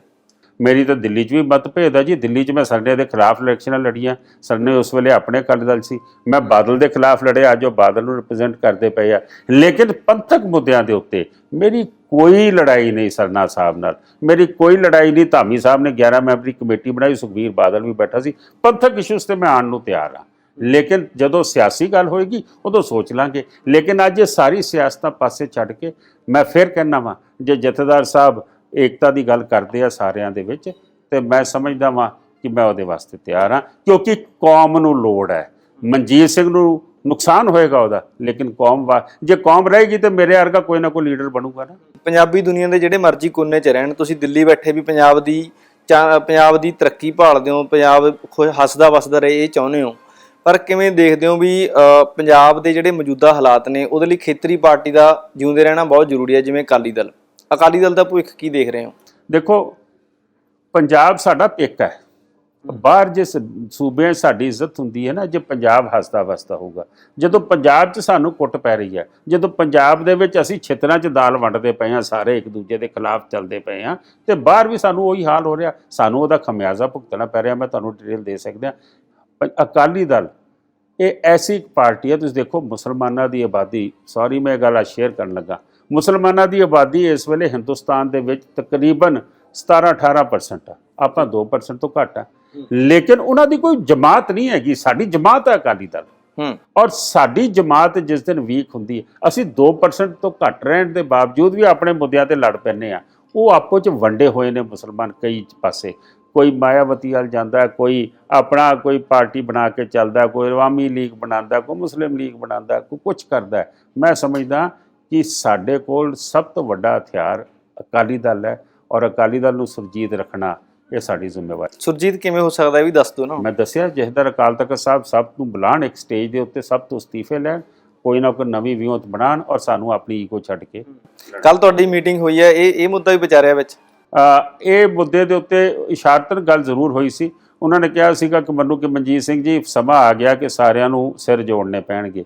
ਮੈਂ ਕਿਹਾ ਸਿੰਘ ਸਾਹਿਬ ਮੈਂ ਤਿਆਰ ਹਾਂ, ਤੁਸੀਂ ਜਿੱਦਣ ਹੁਕਮ ਕਰੋਗੇ ਆਪਾਂ ਤਿਆਰ ਹਾਂ। ਮੇਰੀ ਆਪਣੀ ਜਾਗੋ ਪਾਰਟੀ ਹੈ, ਮੇਰੀ ਆਪਣੀ ਰਿਪਰੈਜ਼ੈਂਟੇਸ਼ਨ ਹੈ, ਮੈਂ ਆਪਣਾ ਦਲ ਖਤਮ ਕਰਨ ਨੂੰ ਤਿਆਰ ਹਾਂ ਜੇ ਏਕਤਾ ਦੀ ਗੱਲ ਹੁੰਦੀ ਹੋਏ ਤਾਂ। ਇੱਕ ਭਾਈ ਰਣਜੀਤ ਸਿੰਘ ਹੋਰੀ ਵੀ ਦਿੱਲੀ 'ਚ ਚੋਣਾਂ ਵੀ ਲੜਦੇ ਆ, ਤੁਸੀਂ ਉਹਨਾਂ ਨੂੰ ਵੀ ਮੁਲਾਕਾਤ ਕਰਕੇ ਆਏ ਜਦੋਂ ਜੇਲ੍ਹ ਦੇ ਵਿੱਚ ਸੀਗੇ, ਉਹ ਕੀ ਘਟਨਾ ਸੀਗੀ? ਦੇਖੋ, ਭਾਈ ਰਣਜੀਤ ਸਿੰਘ ਬੜੇ ਸਤਿਕਾਰਤ ਵਿਅਕਤੀ ਨੇ, ਕਿਉਂਕਿ ਜਦੋਂ ਨਿਰੰਕਾਰੀ ਇਸ਼ੂ ਹੋਇਆ ਸੀ ਮੇਰੇ ਪਿਤਾ ਦਾ ਬਹੁਤ ਰੋਲ ਰਿਹਾ, ਸੰਤ ਭਿੰਡਰਾੜੇ ਦਾ ਰੋਲ ਰਿਹਾ, ਔਰ ਮੇਨ ਰੋਲ ਭਾਈ ਰਣਜੀਤ ਸਿੰਘ ਹੋਰਾਂ ਦਾ ਰਿਹਾ।